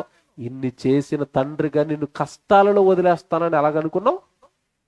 ఎంత బాగుంటుంది తెలుసండి. కిందకి వెళ్ళేసరికి 8వ వచనం చూడండి. 8వ వచనం యోబుతో చెప్తున్నాడు, నీకోసం నేను ఎన్ని కష్టాలు పడ్డాను తెలుసా యోబు? 8వ వచనం. సముద్రములు దాని గర్భము నుండి పొర్లి రాగా తలుపుల చేత దానిని మూసిన వాడెవడు? నేను మేఘమును దానికి వస్త్రముగాను గాఢ అంధకారమును దానికి పొత్తి గుడ్డగాను వేసినప్పుడు నీవు ఉంటివా? నువ్వు రాకమునిపై అన్ని చేశాను కదా కొడుక నీకోసం. నిన్ను ఎలా వదిలేస్తాను అనుకున్నావు? సరేండి, దేవుడండి, టాప్ అండి. దేవుడు అర్థం అవ్వాలి. దేవుడు అర్థం అవ్వలేదండి మనుషులకి. హ్యాపీగా ఉన్నప్పుడు, ఆనందంగా ఉన్నప్పుడు దేవుడట, కష్టాలు వస్తే ఏడ్చుకుంటూ ఇంట్లో కూర్చుంటారట. ఇదేంటి ఇది? ఇదేం భక్తి ఇది? ఇదేం భక్తి అండి? చివరి రక్తపు బొట్టు శరీరంలో ఉన్నంత వరకు యేసుక్రీస్తుని వారు ఎవరి కోసం బ్రతుకుతున్నాడు చెప్పండి? ఎవరంటున్నారు? సిలువలో ఉండి నా తండ్రి ఇష్టం. ప్రాణం పోయే ముందు వరకు కూడా నా తండ్రి ఇష్టం. మా నాన్న ప్రాణం పోతుంది ఇక్కడ సిలువలో. మా నాన్న అంటున్నాడు సిలువలో ఉండి. నీ భక్తి ఏదయ్యా? నీకు ఏం అర్థమయ్యాడయ్యా దేవుడు? ఆయన కష్టం అర్థమైందా? ఆయన ప్రేమ అర్థమైందా? నువ్వు ఒదుగుంటే సృష్టికర్తగా నువ్వు స్వీకరించి ఆయన కొరకు నువ్వు బ్రతకగలిగితే నీ జీవితంలో దేవుడు చేసే అద్భుతాలు గొప్పవి దేవుడు పక్షాన నువ్వు అనుభవిస్తావు. యోబు అనుభవించాడు, ప్రతి భక్తుడు అనుభవించాడు. బైబిల్లో కష్టాలను విడిచిపెట్టేవాడు కదండి దేవుడు. కానీ ఈరోజు మనుషులు స్వార్థంతో దేవుడు నమ్ముతున్నారు, లాభాపేక్షతో దేవుడి దగ్గరకు వస్తున్నారు. అది మాత్రం దేవుడికి నచ్చటం లేదండి. నేను మీకు అర్థం అవ్వటం లేదు అంటున్నాడు బైబిల్ అంతా. రేపు చూపిస్తాను అతని సంగతులు. ఒక మాట చూసి ముగించేద్దాం. యోబు గ్రంథం 35 ఇక్కడే ఉన్నారు కదా. 35 ఇందా 11 చదివారు, 12 చదవండి ఇప్పుడు. యోబు గ్రంథం 35. కాగా వారు దుష్టులైన మనుషుల గర్వమును బట్టి మొర్ర పెట్టుదురు, కానీ ఆయన ప్రత్యుత్తరం ఇచ్చుట లేదు. గర్వంతో మొర్ర పెడుతున్నారట దేవుడి దగ్గరికి వచ్చి, అంతే తప్ప లోబడి దేవా తండ్రి అనటం లేదట. ఏమిస్తావు? నీ దగ్గరికి వస్తే ఏమిస్తావు? ఇవ్వకపోతే మార్చేస్తావు నిన్ను. ఇదా భక్తి? ఇదండి భక్తి. ఏ యోబు గ్రంథంలో ఉన్నారు కదా. 21 కూడా చూడండి. 21 15 14 21 14 దేవుడి దగ్గరికి వచ్చి మనుషులు ఏమంటున్నారు చూడండి. యోబు గ్రంథం 21 14 అండి. యోబు గ్రంథం 21 అధ్యాయం 14 వచనం. వారు నీ మార్గములను గూర్చిన జ్ఞానము మాకు అక్కర్లేదు, వాక్యం మాకు అక్కర్లేదు, దేవుడి గురించిన జ్ఞానం మాకు అక్కర్లేదు. కాబట్టి చాలా మంది ఈరోజు ఈ మధ్యకాలంలో ఎలా తయారైపోయారంటే, ఒకప్పుడు అండి గుడికి వస్తున్న వాళ్ళు, సభకు వస్తున్న వాళ్ళు అందరూ బైబిల్ అట్టుకుని వచ్చేవారండి. ఇప్పుడు బైబిల్ ఉండటం లేదు చేతుల్లో. ఏముంటుంది? ఇదోటి దయ్యం వచ్చింది. ఏమంటే బైబిల్ ఎందుకు తేలదంటే ఆన్సర్ ఏం చెప్తున్నారో తెలుసా? మళ్ళా ఇందులో ఉంది అన్నయ్య బైబిల్, ఇందులో ఉందట. సెల్ ఫోన్లో బైబిల్ ఉందా? సెల్ ఫోన్లో బూత్ కూడా ఉంది. నువ్వు బైబిల్ ఓపెన్ చేసినప్పుడు పైన బూత్ కనపడతా ఉంటుంది. నీకు భక్తి వస్తుందా, బూత్ వస్తుందా? ఎప్పుడో ఏమంటే టెక్నాలజీని వాడుకోవడం తప్పు కదండి. ఎప్పుడో ప్రయాణంలో ఉన్నావు, చదువుకోవడానికి ఏదో అవటం లేదు, అప్పుడు కాసేపు సెల్ ఫోన్లో చూసుకోవడానికి అప్పుడోకే, కానీ బైబిల్ తెచ్చుకోవడానికి బద్ధకమా? బైబిల్ తెచ్చుకోరా, బైబిల్ చక్కగా చూసుకోరా. బైబిల్లో దేవుడు ఏమన్నా సేవకుడు చెప్తున్నాడు, ఆ మాటలో ఓపెన్ చేసి చూడగానే కడుపు నిండిపోతుంది కదండి. ఒకసారి వాక్యం మీకు ఎలా ఉంటుంది తెలియదు. నేను కూడా ఒకప్పుడు మీలా కింద కూర్చొని వాక్యం విన్నానండి. నిజంగా చెప్తున్నాను, నేను హార్ట్ఫుల్గా చెప్తున్నానండి. నేను మీలో ఒకటిగా చాలా రోజులు వాక్యం కింద కూర్చునండి, ఏదైనా ప్రసంగికుడు ప్రసంగం చెప్తా ఉంటే నోట్స్ పెట్టుకున్నట్టు బైబిల్ ఎదురు పెట్టుకుని అలా రాస్తానే ఉండేవాడండి. ఆ సేవకుడి నోట ఆ రెఫరెన్స్, ఆ వచనం వినగానే అలా తీసి చూడగానే నా కడుపు నిండిపోయేదండి. దేవుడు ఇంత మంచి మాటలు రాయించాడు ఆ బైబిల్లో, ఇంత ప్రేమిస్తున్నాడా నన్ను, ఇంత ధైర్యం వస్తుందా దేవుడి మాటలు చూస్తేనని ఆ బైబిల్లో ఆ మాట చూడగానే కడుపు నిండిపోయేదండి. ఎందుకు మరి ఈరోజు ఆ ఆనందాన్ని పోగొట్టుకుంటున్నారు చాలా మంది. బైబిల్ తాగటం లేదు, సెల్ ఫోన్ తిప్పుతున్నారు. అలాగా నువ్వు సెల్ ఫోన్లో నిజంగా నువ్వు భక్తుడివే, సెల్ ఫోన్లో వాక్యమే చూస్తున్నావు, ఈలోపు పైన వాట్సాప్లో పైనుంచి టింగ్ అని ఒక మెసేజ్ వస్తుంది, తిన్నావా అంటాడు. ఎవరు తిన్నావా అంటాడు చెప్పండి? బైబిల్ చదువుతున్నప్పుడు ఎవడు తిన్నావా అని మెసేజ్ పెడతాడు. మీ ఫ్రెండ్ అనుకుంటున్నారేమో, వాడు ఎవరు ఏటీడు సీరియస్గా బైబిల్ చదివేస్తున్నాడు అని ఆడితో మెసేజ్ పెట్టించాడు. అపవాది. బైబిల్ వదిలేస్తావు, వాక్యం వదిలేస్తావు. ఇప్పుడేరా మామ తిన్నాను అంటావు, ఇంకంతే స్టార్ట్ అయింది. ఏంటి చాటింగ్, బైబిల్ ఎగిరిపోయింది. ఇప్పుడు అదే బైబిల్ చదువుతూ ఉంటే బైబిల్లోకి వాట్సాప్ మెసేజ్ వస్తుందా? ఫేస్బుక్ మెసేజ్ వస్తుందా? కళ్ళ ముందు అంత దేవుడు మాటల స్వచ్ఛంగా కనబడతాయి కదండి దేవుని పిల్లలారా. ఏమంటే మనుషులు ఏమంటున్నారట? వారు 14 వచ్చిన యోబు గ్రంథం 21:14, వారు నీ మార్గములను గూర్చిన జ్ఞానము మాకు అక్కరలేదు, నీవు మమ్మును విడిచి పొమ్మని. దేవుడు వాక్యము జ్ఞానం ఇవి మాకొద్దు, జ్ఞానం మాకొద్దు, వాక్యం మాకొద్దు, నువ్వు మమ్మల్ని విడిచిపో. ఎందుకు రావాలి మీ దగ్గరికి? ఒకవేళ వస్తాం, జ్ఞానం నేర్చుకోవడానికి వాక్యం నేర్చుకోవడానికి అయితే రాము. మేము నీ దగ్గరకు వచ్చి ప్రార్థన చేస్తాం, మాకేమైనా లాభం చేస్తాం, మాకేమైనా ఫేవర్గా మా వెనకాల ఉంటావా? ఇప్పుడే ఎలక్షన్లో మరి వేసాను, ఇదేమంటారు అట్లని నామినేషన్ వేసాను, ఈసారి మరి నా వెనకాల ఉంటే నన్ను ఏమైనా మంచి అధికారంలోకి తెస్తావా? ఏమన్నా ఇస్తానంటే వస్తాను. జ్ఞానం నేర్చుకోవడానికి అబ్బాబ్బాబ్బా నాకు వద్దండి. ఎన్నో చోట సభకి వెళ్ళానండి. సభకి వెళ్ళినప్పుడు ఆయన ఎమ్మెల్యే క్యాండిడేట్ అట, వచ్చాడు సభకి. నేను వెళ్ళక ముందే ఆ వేదిక మీద కూర్చున్నాడు ఆయన. నేను కొంచెం ప్రయాణం ఆలస్యమైంది, 10 నిమిషాలు వేదిక ఎక్కాను, కూర్చున్నాను. కూర్చుండగానే నేను ఇటు మధ్యలో కూర్చున్నానండి, పక్కన యాంకరింగ్ కన్వీనర్ కూర్చున్నాడు, ఆ పక్కన చివరి ఆయన కూర్చున్నాడు. ఆయన కూర్చుంటా అంటున్నాడు, ఈయన ఇప్పుడు వచ్చాడు కదా, ముందు నాకు ఇచ్చేయండి, నేను ప్రజలకి 4 మాటలు చెప్పేసి ఓట్లేమని చెప్పేసి వెళ్ళిపోతాను అంటున్నాడు. అప్పటికే ఆలస్యమైంది. కన్వీనర్ చెవిలో నాకు మాట వేసాడు. నేను మాట చెప్పానండి, ఆయన వాక్యం వింటాను అంటే ప్రజలతో మాట్లాడడానికి మైక్ ఇవ్వండి, వాక్యం వినను వెళ్ళిపోతానంటే ప్రార్థన చేద్దాం వెళ్ళిపోమని చెప్పండి అన్నాడు. ఇంకేం చేస్తాడు అప్పుడు? కూర్చున్నాడు. చెప్పానండి ఆ రోజు వాక్యంలో 2 రెఫరెన్స్లు చూపించాను. నాయకుడు అనగానే ప్రజలను ప్రేమించాలి, నీకు అధికారం దేవుడిచ్చేది వాళ్ళ మీద పెత్తనం చేయడానికి కాదు. ఎవడి నిజంగా వాళ్ళని ప్రేమించాలి నువ్వు. బైబిలు అందరికీ న్యాయం చేయమని, ధర్మం చేయమని. నిజంగా నువ్వు అలాంటి భావజాలంతో ఉంటే దేవుడు నీకు అధికారం ఇస్తాడు అన్నాను. నిజంగా ఆ మాటలకు పొంగిపోయాడండి. చివరిలో మైకిచ్చుకుని నిజంగా బైబిల్ చాలా గొప్పదండి అంటున్నాడు. సరేండి, వాక్యం వినటం వల్ల కదండి బైబిల్లో అలాంటి మాటలు ఉన్నాయని ఆ వ్యక్తికి అర్థమైంది. అలాగ జ్ఞానం వాక్యం వినకుండా ప్రార్థన చేస్తాం, దేవుడు నిన్ను ఎత్తేస్తాడు, దీవించేస్తాడు, అతనికి ఏమర్థం అవుతుంది? వెళ్ళి ఏం పరిపాలన చేస్తాడు? క్రైస్తవుడు బైబిలును బాగా నేర్చుకుని ప్రతి ఒక్కరికి ఎవరికి ఏ విషయం అవసరమో అవన్నీ వాళ్ళకి చెప్పాలి అంటే ముందు మనం ఏం చేయాలి? నేర్చుకోవాలి. కానీ ప్రజలు ఏమంటున్నారట?